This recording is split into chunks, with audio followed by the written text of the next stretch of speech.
Притча 13 глава, 15 стих. Добрый разум доставляет приятность, путь же беззаконных жесток. Вот, добрый разум доставляет приятность. Вот с этого начнем. Разум добрый, это то же самое, что сказать знание доброе или познание доброе. Добрый разум доставляет приятность. То есть это похоже на то, что мы говорили вчера. Знание и познание. То есть то, что знание, это в общем знание. А познание, это то, что человек уже доставили ему приятно. Это то, что человек уже приобрел, то, что уже его. Но я буду говорить не только о знании сегодня, а о познании. И опознание, которое я буду говорить, это опознание самым главное. И самое главное познание, которое может быть, это познание Бога.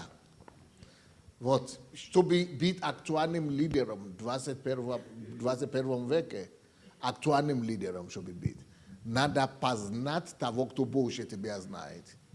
Надо познать того, кто опережает события.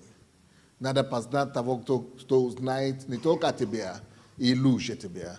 Надо познать того, кто знает будущего. Надо познать того, кто знает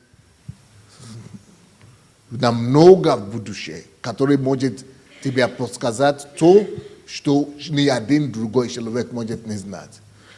То, что я понял для себя, и почему и это один из вещей, который мне помогает.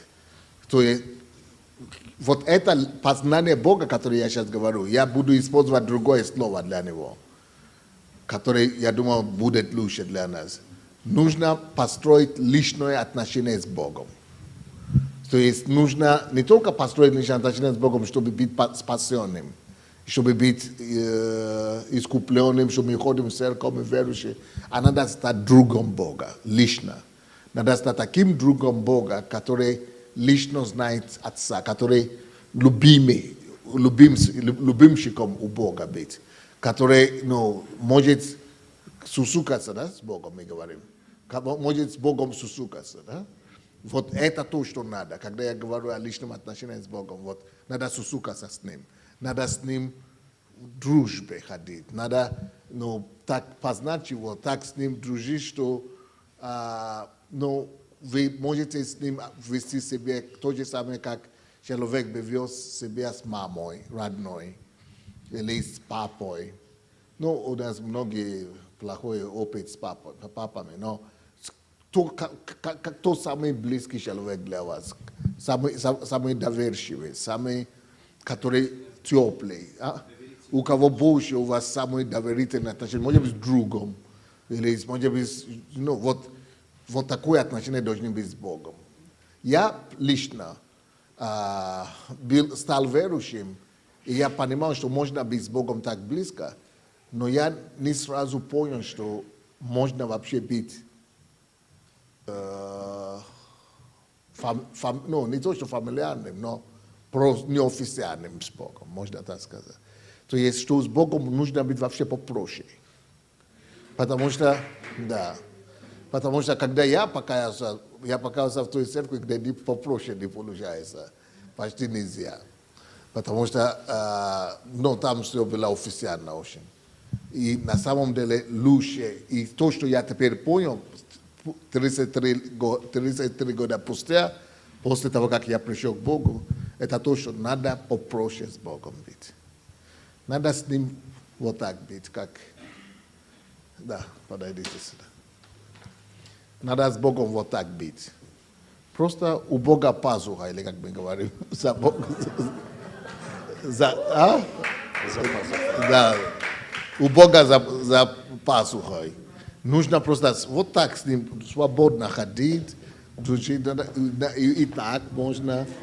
Да? Вот так надо с Богом ходить, спокойненько дружить. И не надо гонка. Когда я покаялся, я устраивал себе гонку.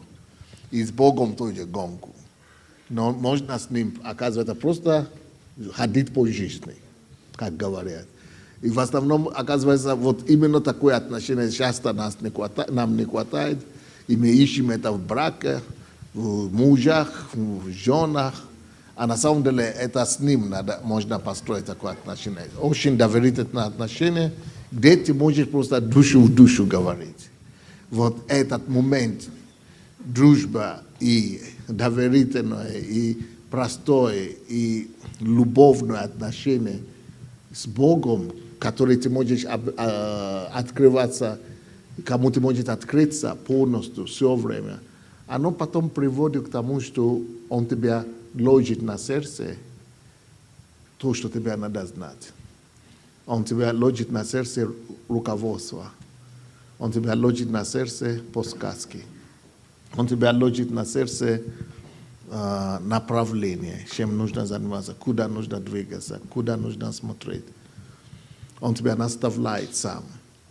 Он тебя подсказывает, что считать, что не считать, как нужно вести. Он тебя тоже иногда позволит попадаться в, как там, если я буду ходить в тени, смертной тени, да, или долину, да. Он иногда позволит тебе тоже попадать в долину. Где ты думаешь, долина, это гора здесь, гора здесь, гора здесь, гора здесь, и никого нету. Всю я попал в яму. И иногда он тоже позволит, чтобы ты попадал в эту яму. И ты будешь думать, что, слушай, я здесь один, а где ты, мой друг, мой Бог, мой Господь, мой царь? Ты меня оставил в этой яме сам.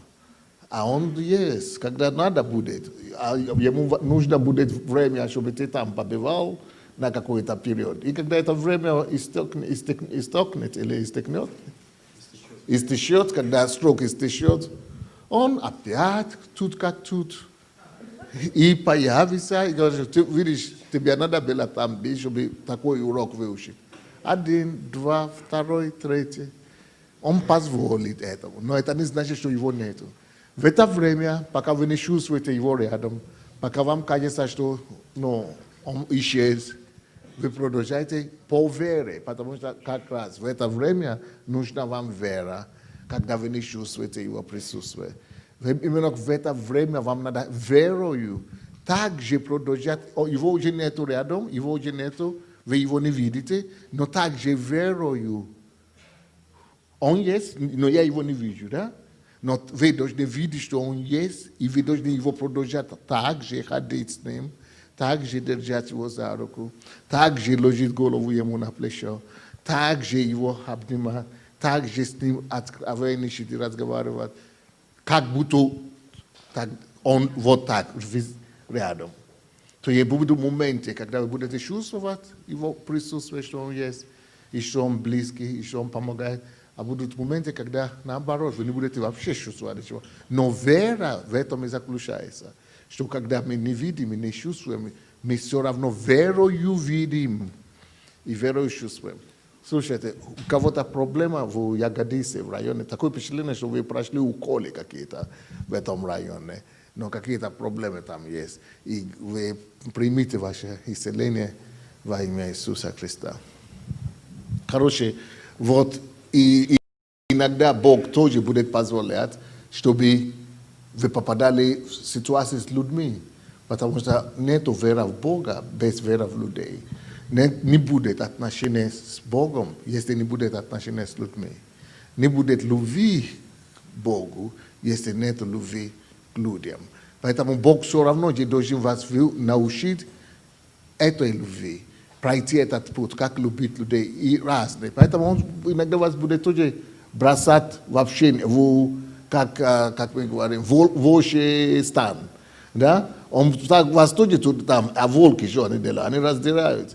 И вас тоже будут раздирать, но он не позволит, чтобы вы вас умертвили. Да? Вас не убьют, но вас поцарапают хорошо. И это жизнь.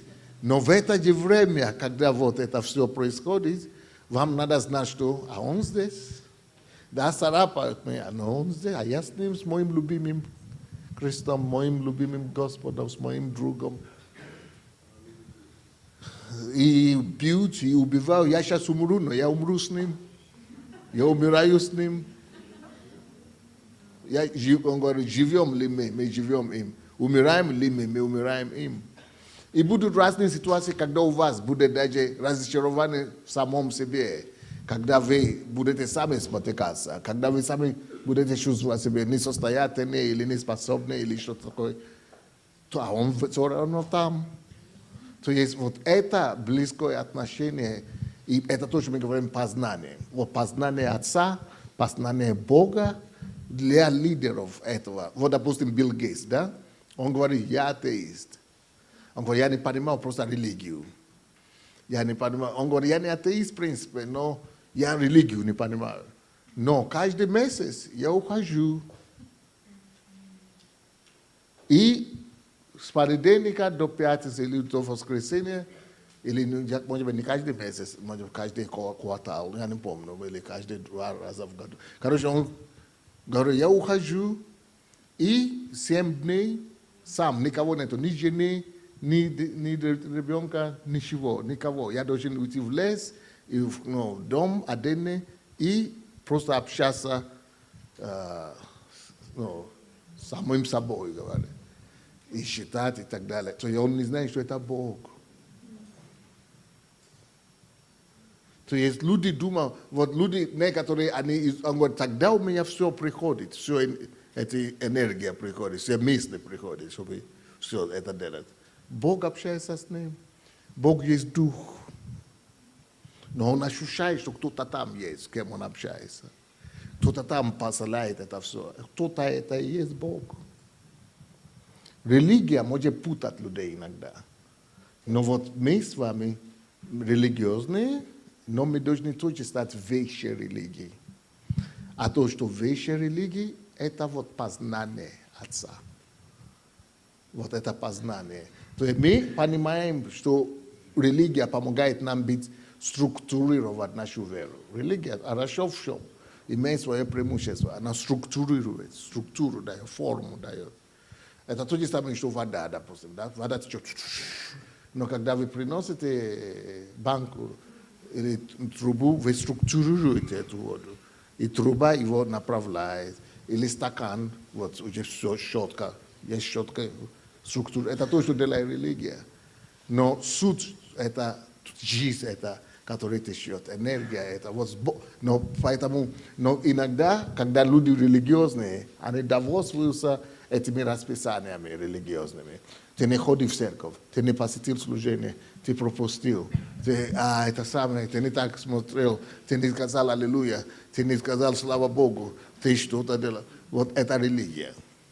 Вот, должна быть что-то выше этого всего. А то, что должно быть выше, это мое личное отношение с Богом. Если у меня это личное отношение с Богом, ты можешь кричать аллилуйя сколько хочешь. Могу не вообще не сказать слово. Но Он есть у меня. И раз Он у меня есть, кричу ли я, не кричу ли я, Он мой друг. Или, допустим, могу говорить, ты что, пропустил служение? Ты значит неверующий. Ты пропустил служение, так же нельзя. Христиане не пропускают служение. А ты, когда ты имеешь личное отношение с Богом, ты знаешь, Он выше служение. Он выше, пропустил или не пропустил, или хожу, не хожу. Он выше этого. Могу вообще не появляться на служение. Я с ним. А если я буду появляться на служение только с целью, с какой целью? Я иду туда, чтобы быть благословенным другим братьям и сестрам. Или получить благословение через других братьев и сестер. Или чтобы служить Ему. Или чтобы распространять Его благоухание. Но Он выше. Мое отношение с Ним выше этой религии. Да.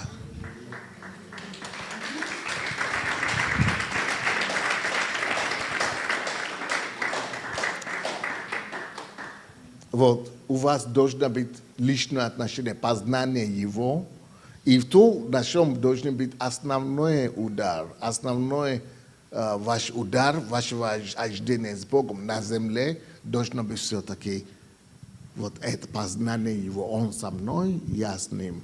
Да, даже если вы в это время в долине, помните долину, когда никого нету, ничего, но вы в это, осознание Его присутствия, и Его близость должна быть реальнее и сильнее, чем той долины. Должна быть сильнее, чем тех волков. Они сарапят, вот, а вы чувствуете, что да, больно, сарапят. Но он рядом здесь. Его осознание, его присутствие со мной выше этого. Даже будут такие моменты, когда вы будете спотыкаться в жизни. Вы будете делать то, что вы не хотите делать. Вы будете грешить, может быть, иногда. Но иногда, когда люди грешат, осознание греха становится выше, чем осознание Христа, чем осознание Бога. И что это значит? Значит, ты делаешь грех, не грех сам тебя добивает или уничтожает, а то, что ты этот грех себе навязываешь, и говоришь, я загрешил, он тебя топит.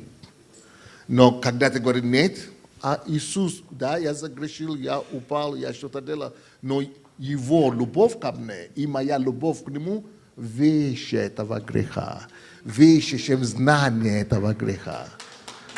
И когда вы больше и ближе к нему, соединены с ним, вы больше озабочены им, и выше, чем этого греха, этого самого, тогда сила греха вас не раздирает, не топит, не уничтожает вас. Он все равно ваш. Он все равно выше этого, он становится выше всего. Вот так надо, чтобы оно было по жизни. Если вам удастся такое выстроить отношения, почему мы ходим в уединение? Не ради уединение само собой, это тоже форма. Это тоже может стать религией. А вот то, что мы там проявляем, уединение, это тоже самое, что я здесь был, а он там был. Я через уединение становлюсь вот так, разница есть? То уединение это форма приближения еще ближе. Форма прилепления. Мы постимся. Иногда для нас пост это уже сама святая. Нет, это форма для чего, чтобы я еще и углубился. Это всего лишь форма, но форма познания еще его больше. Поэтому мы говорим сегодня о познании. Уединение – форма, но познание его больше. Это мой шанс. Пост – форма, еще больше познание, углубление. Я вам потом скажу, к чему это все приводит. То есть молитва. Некоторые верующие, это тоже как я сам. И это тоже нужно, как форма. Формы нужны. Вот, допустим, когда я только что покаялся, меня учили, что каждый день надо молиться. И я учил других то же самое. Что каждый день надо молиться и читать Библию каждый день. Но я не заметил, когда я не знаю, как это получилось, что уже для меня это проблема. Не дай Бог не помолился сегодня утром. Да, или не дай Бог не читал Библию сегодня. То есть, короче, все с христианством к этому ведет, что я уже стараюсь религиозно, может быть, не религиозно, старательно, чтобы не нарушить это правило. Я должен каждый день молиться, я должен каждый день читать Библию. То есть, главное, уже форма стала.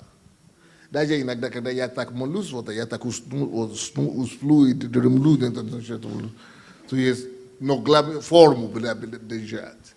Или, читать Библию, я ничего не понял, я побежал, и побежал. Опять форма. Но я ничего не понял, но я прочитал сегодня Библию. Аллилуйя. То есть, вы понимаете, иногда форма для нас становится выше, чем с Библией. Читать Библию – это всего лишь форма моего углубления и усиления моей близости с Ним. Молиться то ли по утру, то ли по вечерам, то ли днем, вообще это не имеет значения. Это просто молитва или общение. Это мой способ опять получить шанс пообщаться с Ним. То ли это с утра, то ли это сейчас, то ли это. То есть главное это вот Он.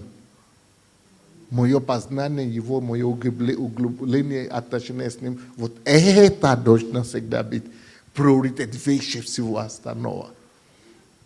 И поэтому, но Бог потом знает, как нас корректировать и учить. И когда ты уже вот так, может быть, 10 лет тебе получилось, каждый день молиться в 5 часов утра, а потом бакс на 15-м году, Конечно, становится старше, здоровье и уже не так. Или, ну, что-то меняется в жизни, условия жизни, начинается, не успеваю. Ты уже думаешь, я уже, наверное, теплый. Или я уже, наверное, отступный.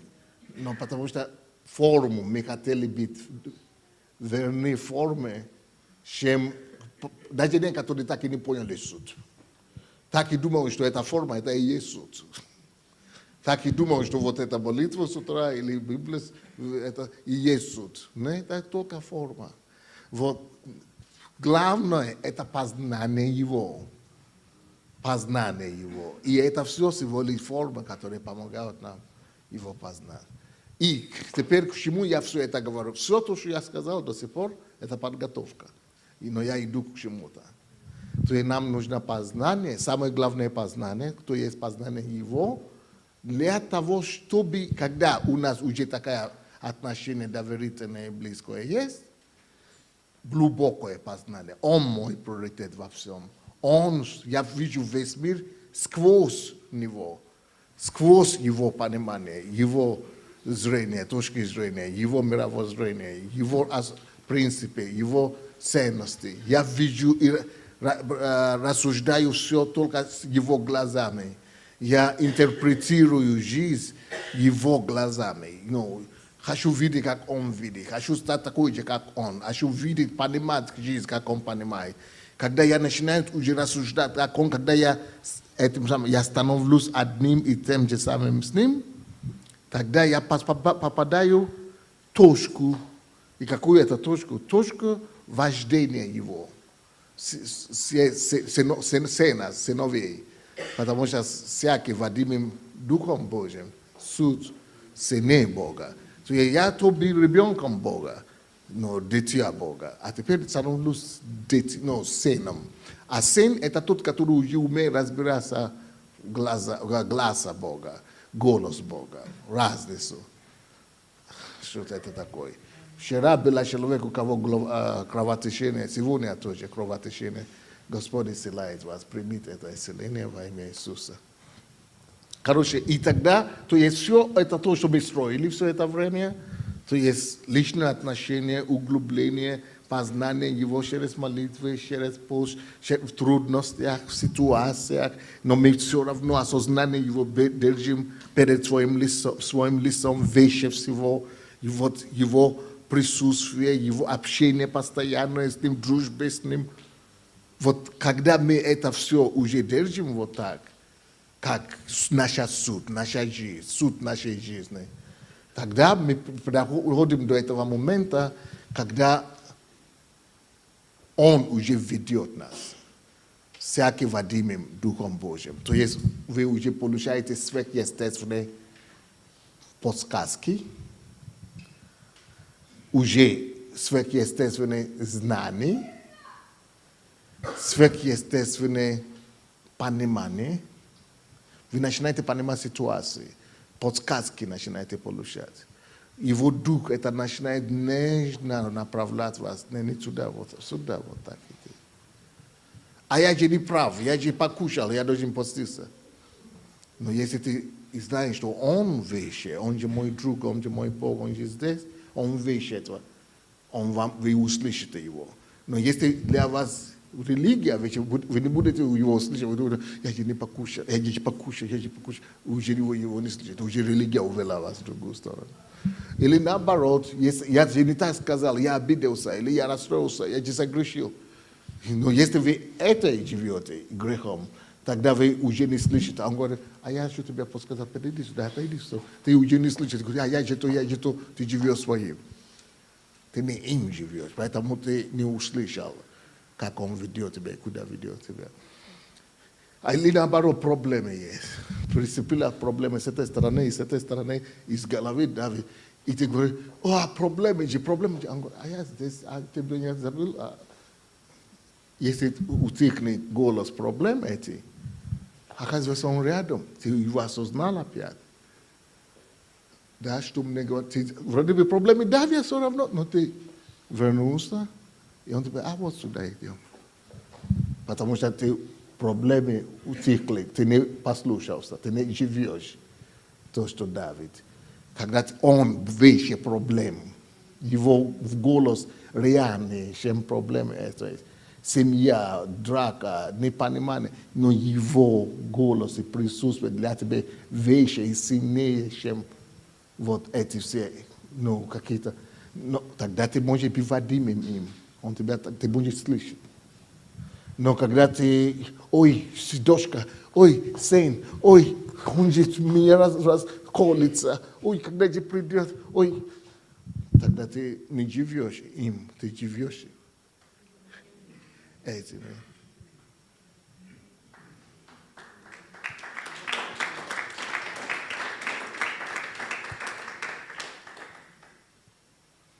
Но когда ты сможешь вот так дружить, вот почему все эти ситуации, все ведется к тому, чтобы познать его, познание, дружить. Чтобы потом, когда все эти давления, все эти всякие жизненные ситуации, чтобы все равно это был реальный, чтобы он был реальный всего.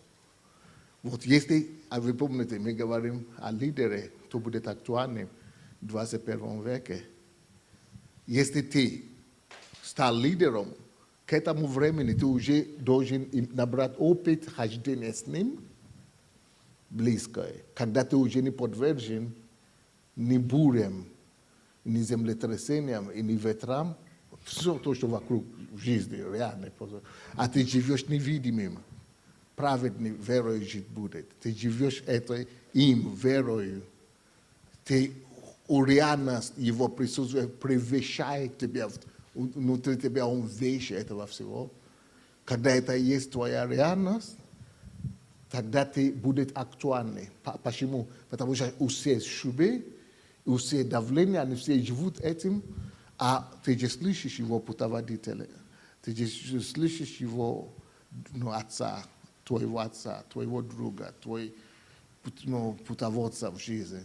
И он подсказывает. Ты будешь всегда на один шаг впереди всех. На один шаг. Это во всех делах, потому что ты будешь знать, какую книгу читать. Какой Бог, он будет приводить людей на твой путь. Допустим, вчера я вам рассказывал о человеке с Африки, да, который мне рассказал. Но когда ты живешь в этой суете, это просто очередной человек. Привет. Но когда это, он пишет, ты не видишь. Но когда это его присутствие с тобой, он усиливает твое ощущение, чувствительности. Но ты ловишь, что это Бог делает. Ну, потому что разные же ходят. Это Бог делает. Бог обращает твое внимание на это прямо сейчас. Но когда ты живешь этими, ты даже не заметишь, что брат, да, был такой, да, он проходил, да, письмо такое было, да. Но когда, как лидер, я сейчас говорю, когда ты как лидер, ты с ним живешь, он обращает, он приводит, а он же приводит. Мы же думаем, что люди просто так случайно проходят на наш путь, или не сталкиваемся в жизни. А на самом деле, многие из них не просто так, Дух Святой приводит. А и среди них мы не можем замечать, потому что шума много внутри и вокруг. А тот брат, допустим, это именно Бог. Тогда ты будешь ощущать, что здравствуйте, брат. Может быть, он даже тебя приветствует, ты даже раньше ты когда-то не слышал, потому что ты занят. Но когда ты водимым духом, да, привет, да, тогда он может тебе рассказать. Тогда ты можешь выслушать его. Но если ты живешь твоими проблемами и так далее, ты пропустил. Вот Игорь переводит сейчас, да, или чем он занимается? Он переводит или он свободен? Вот, допустим, мы с ним сегодня разговаривали по дороге сюда. И он мне прислал одно письмо вчера, отчет о моей работе. И сегодня, это очень большой результат, очень большой показатель, очень большой результат. Вот благодаря одному этому действию мы имели результат, который за год можно было иметь, или за полгода. Это чтобы вы сравнение знали. Это результат годичный. Мы можем поработать год, и иметь только такой же результат, как мы получили за одно действие. И он спрашивал меня: пастор, как это у вас, что это случилось, откуда, как это у вас это получилось? А я говорю: вы знаете, что такое Facebook? Это же, там очень тяжело знать Бога или слышать Бога. Потому что ты же, ходишь вот так, или как это, листаешь вот так просто. А там и это новость, и это новость, и это новость. Каждый... Ты просто листаешь, вот лента называется, да? А лента же каждую секунду идет лента. Новое что-то показывается. И туда показывается. А их много, постоянно слышу об этом. Но на этот раз у меня просто было такое побуждение. Вот, зацепи это, возьми эту информацию. Брось и сделай что-то с ним. Я же не делаю это физически сам. Я передал моему помощнику. Это всегда так Бог, так работает всегда. Я сейчас скажу, вы поймете, что это всегда как обычно. Я ему передал, я говорю: сделай это, помести это туда. Я смотрю, первый день, я думал, он вечером сделал. Но он же не сделал. Я думал, я пропустил, он вечером сделал. Вечером не сделал. Проснулся с утра, нету. 2 дня, 3 дня. Я говорю: что происходит? Эй, я тебе посылаю информацию, а ты игнорируешь. У меня компьютер поломался. Видите, всегда такое, когда я часто это замечаю, когда Дух Святой тебе, как он говорит, он ненавязчиво. Это прямо ты можешь прямо пройти мимо. Прямо можно, не замечать, можно даже проигнорировать. То есть, вот, допустим, я чувствую, надо позвонить этому человеку. А в это время помощник говорит: пастор, вам звонят, это самое, кто-то просит, кто там есть, вы там не написали. То есть Дух Святой просто надо позвонить.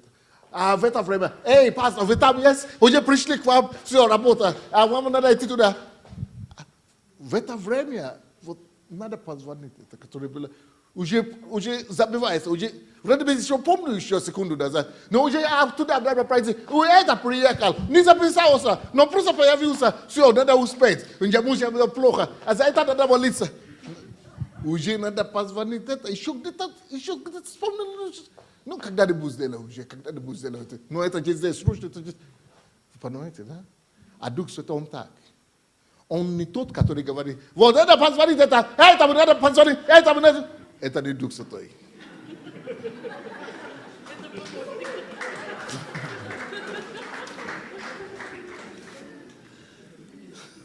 Вот тот, кто кричит, и тот, кто добивает своего, тот,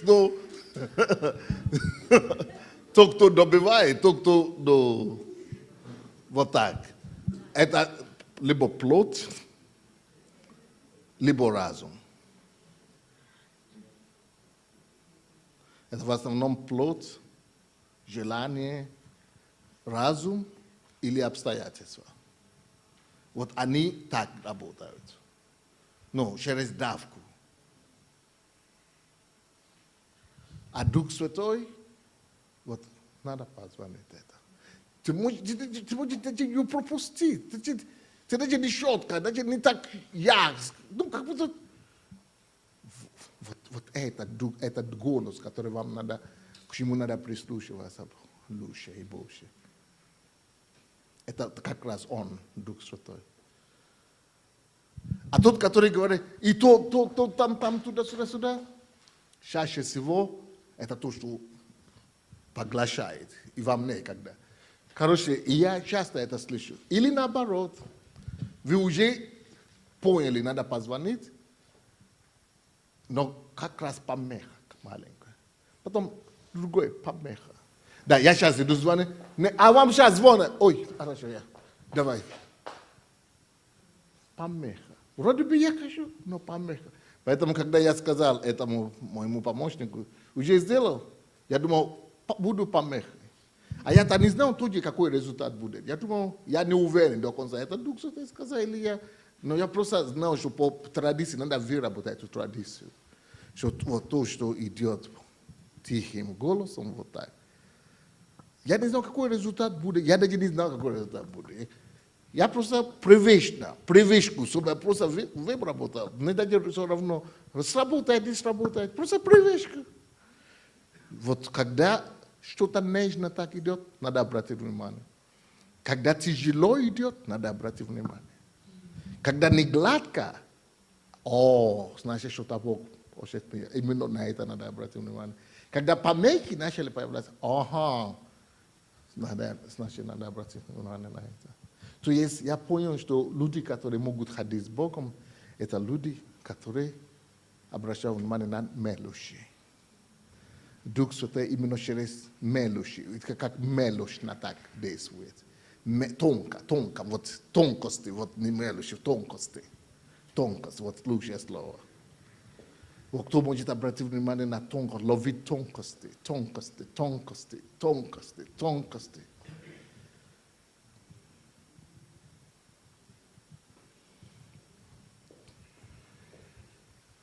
И тот поломал это самое. Я говорю, он говорит, мне компьютер не работает. Я говорю, все, я тебе дам деньги. У меня даже не было денег. Не из-за этого только, потому что я другие тоже даю работу. Но я не знаю, какой из них выстрелит. Я просто даю... Ну, я говорю, хорошо, мы купили ему компьютер и сделал он. Другие были темы, которые он еще до сих пор не сделал. Я тоже не знал, что там выйдет, будет, что-то не будет. Другие есть, которые делают, ничего не вышло. То иногда даже там, может быть, даже Бог тоже говорил за другие. И никак не вышло, чтобы Бог не стал традицией, то он не будет предсказуемым для тебя. Он не станет автоматом, кнопкой. Я так сделал, и так всегда получается. Не.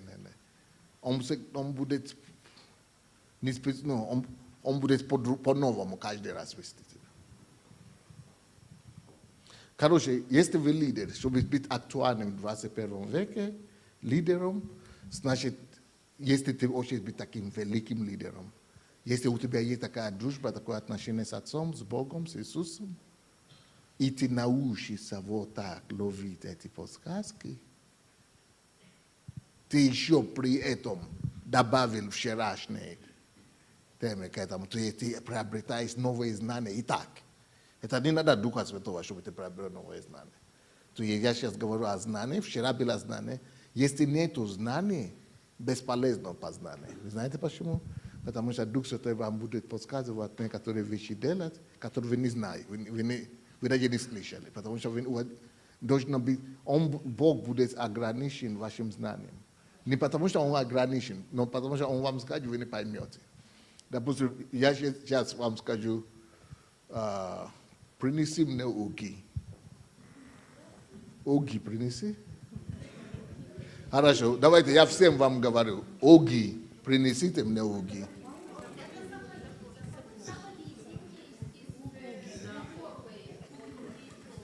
Хорошо. Да. То вы произнесите ги. Оги. Не.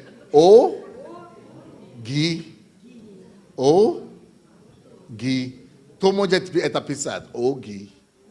Все могут писать. То есть вы что-то знаете, даже если, о чем я говорю, даже если Бог вам что-то будет говорить, если у вас нет знания вообще, знания в общем. Потому что я вам сейчас говорю на языке Yoruba, который вы не знаете. У вас этот язык, нет у вас познания, не в знании. Из-за того, что вы не знаете этот язык, даже если я буду вам говорить 1000 слов, на этом языке вы все равно не поймете. Знание позволит вам быть подготовлены к Божьему руководству и инструкции. Если знание есть, тогда вы поймете, что Он вообще пытается вам сказать. Если нет этого знания, Он может говорить каждую секунду, вы ничего не поймете. Даже не сегодня успеете. Короче, Поэтому знание сначала, если вы хотите стать актуальным лидером, знание в общем надо учиться тому, надо уйти на эти курсы, все, как мы вчера говорили. И тогда Бог вам говорит, помнишь, ты прошел эту школу? Примени это знание сейчас. Помнишь, ты, тут проповедь вам говорит, помнишь, ты читал, иди бери эту книгу заново, пройди. То, с чем ты знаком, только этим Бог может тебе подсказать. Если ты пустой там, Он не может помочь. То есть, поэтому, чтобы быть актуальным в 21 веке, надо иметь знания в общем, надо искать знания. Это само собой. Дух Святой вам не придет давать то, что вы должны были сами приобрести знания. Раз вы уже приобрели такое знание, а в чем тогда нужен Дух Святой? Много же знаний есть, много подсказок есть. А Дух Святой в том, чтобы подсказать тонкости, какие грани, какие движения, какие направления, куда шагать, куда не шагать, что брать, что не брать. Это то же самое, что вы приходите к себе в шкаф, не гардероб, а библиотеки, домашние библиотеки, да? Шкаф это Книжный шкаф. Книжный шкаф, да? И вы не знаете, где какой информации. Но благодаря тому, что вы когда-то читали, Бог, знание, Бог, Дух Святой, память, может вам подсказать, что вот это сюда, здесь проверь. И ты тогда можешь проверять, вот так Дух Святой будет вести. Так Бог работает. И когда у вас есть такой подсказатель, или как там? Подсказчик. Когда у вас такой подсказчик, вот как быть актуальным в 21 веке.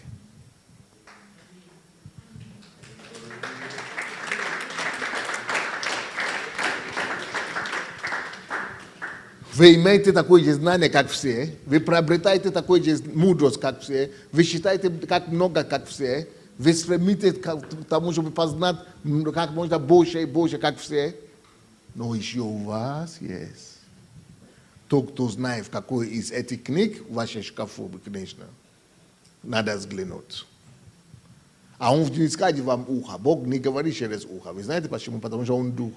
А ухо сотворено для физического общения. Поэтому Бог вам не скажет через ухо. Если кто-то вам скажет, что я слышал, Бог мне сказал, как вы это слышали. Только в редкий случай такой может быть. Обычно он вам так не говорит. Так что не надо искать Бога, чтобы он что-то вам сказал в ухо. Он не говорит в физическое ухо. Он дух. А дух внутри.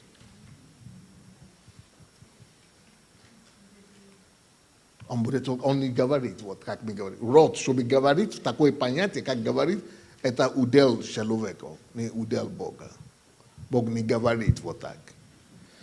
Поэтому, когда Библия говорит, что Бог сказал, Бог это самое, это все духом, а не ловя как сигнал. И это все идет через познание. Он будет вести вас вот так, он будет подсказывать вот так. Вот это, об этом я хотел, чтобы мы сегодня говорили, что познание, вчера мы говорили, а знание важно, но познание Отца, познание Бога дает великолепное, невероятное преимущество над другими ситуациями, во всех ситуациях, чтобы всегда быть актуальным и всегда быть первым.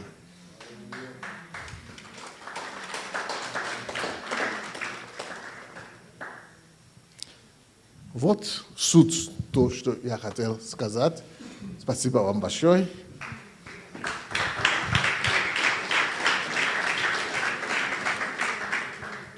Если у кого прокомментировать это все, что-то понятно, что-то дошло, что-то непонятно, или что-то интересно вам, или вопросы, или просто комментарии.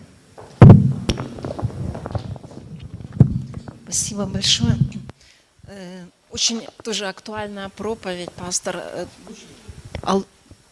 Слава Богу. То есть то, что я поняла, это чтобы Бог использовал нас, и чтобы мы были актуальными в 21 веке, очень важно иметь объем личности. Потому что много христиан и много людей, и всем Бог говорит, Дух Святой говорит. Но если нет определенных знаний в какой-то сфере, потому что мир, он очень быстро развивается во всех сферах, и информация идет потоками с очень большой скоростью. И те результаты, которые мы можем принести для Бога, зависят от того, насколько мы будем понимать и знать, как влиять в этом мире. То есть Дух Святой, Он нам всегда подсказывает. Но если знания не будет, то есть мы будем Бога иметь, мы будем иметь жизнь вечную, мы будем ходить в церковь, но реального результата для Бога мы можем не принести.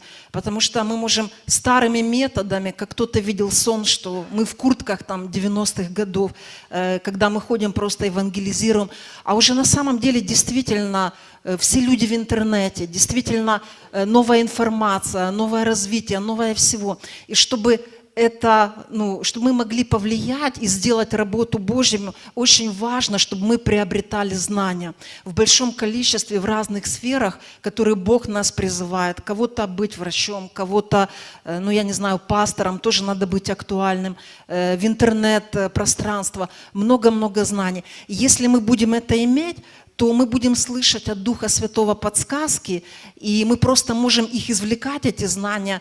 И как пастор говорил, что за один день он получил результат за полгода, когда просто обычные люди столько работают, чтобы полгода иметь результат, допустим, 24 часа в сутки, то если обладать определенными знаниями и иметь подсказку от Духа Святого, мы можем это иметь за одни сутки или за один день. Поэтому то, что я понял. Да, но вы больше говорили о знании, а все-таки знание – это не основное, что я сегодня говорил. Это было вчера. Это, конечно, основа. Знание – это основа всего. Но сегодня я чуть о другом сказал. Поэтому скажите больше об этом. О познании и о хождении с Богом вы говорили. Да. Что хождение с Богом. Очень важно знать Бога лично. То есть иногда тоже мы приобретаем форму. Мы ходим в церковь, и мы привыкли, что есть какие-то обряды. И мы не знаем Бога лично. Мы думаем, что познание Бога – это, допустим, молиться или поститься, определенная форма. Но очень важно действительно Его познать, ходить с Ним, ходить в уединение, чтобы приблизиться. И если мы каждый день, 24 часа в сутки, мы будем ходить с Ним как за руку, Он будет нашим другом, Дух Святой Иисус, то, конечно, мы будем быстрее, Бог нас может больше использовать, намного больше, потому что Бог будет нашим другом, и Он будет обращать наше внимание на много возможностей.